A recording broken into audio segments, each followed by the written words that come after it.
चलिए जोहार है। और यहाँ पर देख रहे हैं कि आदिवासी के लिए अलग ट्राइबल धर्म कॉलम सरना कोड की मांग को लेकर विशाल मानव श्रृंखला में उपस्थित हुए हैं और आदिवासी के लिए अलग धार्मिक पहचान देना होगा।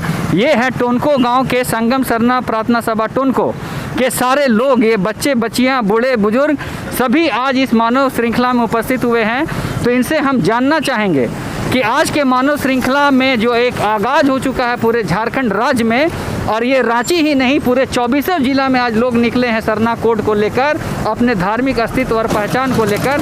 तो आपके मन में क्या भावना है, आप इस मानव श्रृंखला में क्यों उपस्थित हुए हैं, आपकी मांगे सरकार से क्या है, अपना परिचय देते हुए बताइए।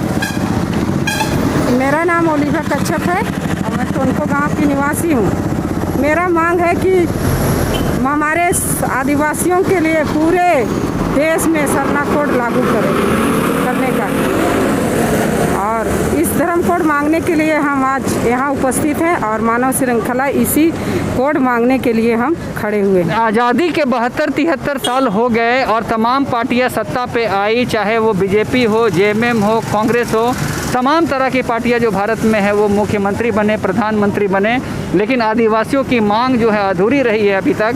और 15 करोड़ की आबादी जो तीसरे पायदान में होती है, हिंदू और मुसलमान के बाद आदिवासियों की होती है, लेकिन उनकी धार्मिक अस्तित्व और पहचान देने का काम सरकार के द्वारा नहीं किया गया है।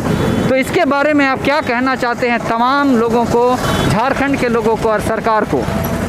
इसके बारे में हम कहना चाहते हैं कि सरकार सिर्फ हम लोग को यूज किया, वोट के लिए यूज किया, इसलिए आदिवासी को आज तक हम जितना भी लिया सिर्फ वोट लिया, पर हमारा जो मांगे था उसको पूरा नहीं किया। और न जब हिंदू के लिए हिंदू धर्म बना, ईसाई के लिए ईसाई धर्म कोड लागू किया और सिख के लिए सिख कोड लागू किया, तो सरना के लिए आज सरना कोड लागू नहीं किया, सिर्फ हमको अंधकार में रखा। इसलिए हम चाहते हैं कि हमारे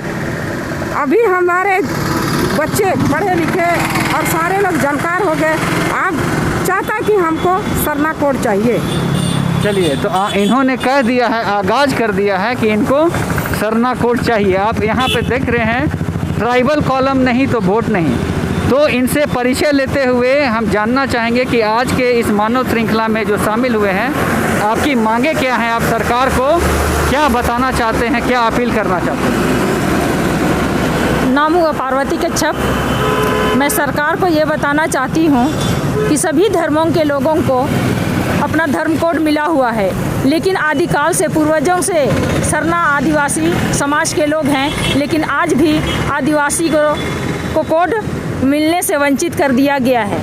मैं सरकार को ये भी कहना चाहूँगी कि आज आदिवासी अपने हक और अधिकार की मांग खुद से लड़ाई लड़कर लेना चाहते हैं और सरकार को ट्राइबल आदिवासी कोड या तो सरना धर्म कोड देना होगा, और अगर कोड नहीं तो 2021 का जनगणना नहीं होने देंगे या तो वोट नहीं देंगे, बस यही चीज़। चलिए, इस बार विडंबना ऐसी है कि अभी तक के जनगणना प्रपत्र में 6 धर्मों को मान्यता मिली है, हिंदू, मुस्लिम, सिख, ईसाई, जैन और बौद्ध। अब सुनने में आ रहा है कि अन्य का कॉलम भी हटा देने की बात चल रही है। तो अन्य को अगर हटा दिया जाएगा तो ये आदिवासी जो 15 करोड़ की आबादी में रहते हैं, उनकी जो है प्रपत्र में कहाँ भरेंगे, इसको लेके संशय बना हुआ है। तो हम ये अब युवतियों से ये जानना चाहेंगे जो समाज में अभी जो है उनके कंधे पर बहुत बड़ी बीड़ा है समाज को उठाने की, और वो इस मानव श्रृंखला में आज शामिल हुए हैं। तो आप सरकार से क्या कहना चाहते हैं, क्योंकि केंद्र सरकार, राज्य सरकार सभी ने अपने मैनिफेस्टो में सरना कोड की बात की है, आदिवासी कॉलम की बात की है, और अभी तक उनको छलने का ही काम किया जाता है। तो अपना परिचय बताते हुए आप इसके बारे में कुछ बताएं।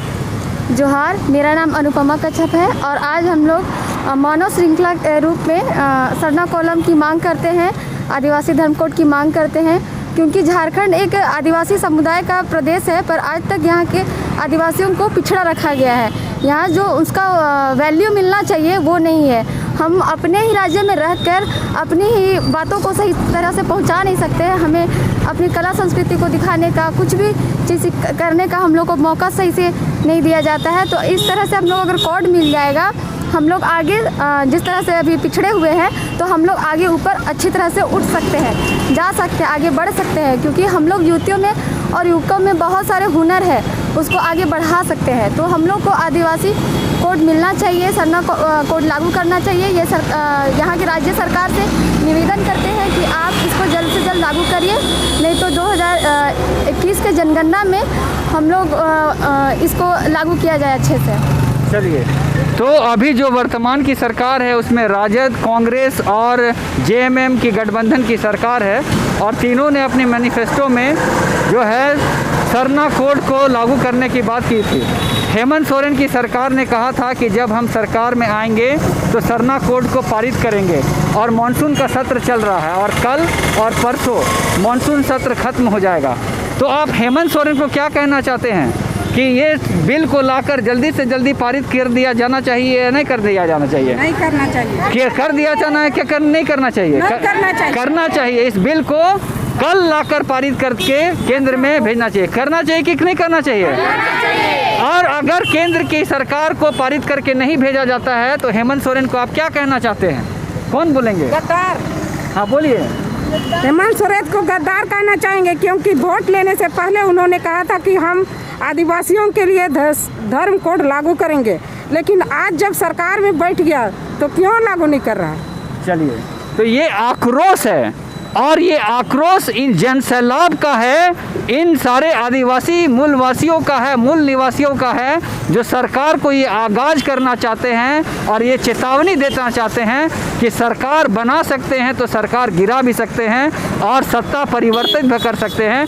तो हेमंत सोरेन की सरकार को ये समझना होगा कि इसी मानसून सत्र में कल के कल इस बिल को लाकर पारित करे और केंद्र को भेजे और अपने वचन को निभाए। अन्यथा पूरे आदिवासी मूल निवासी समाज के लोग इस बात को समझेंगे कि हेमंत सोरेन सरकार आदिवासी विरोधी है, सरना विरोधी है और मूल निवासी विरोधी है। तो आप हमारे साथ जुड़े हुए रहें, इसके लिए बहुत बहुत धन्यवाद। जोहार। चलिए नारा लगाइए।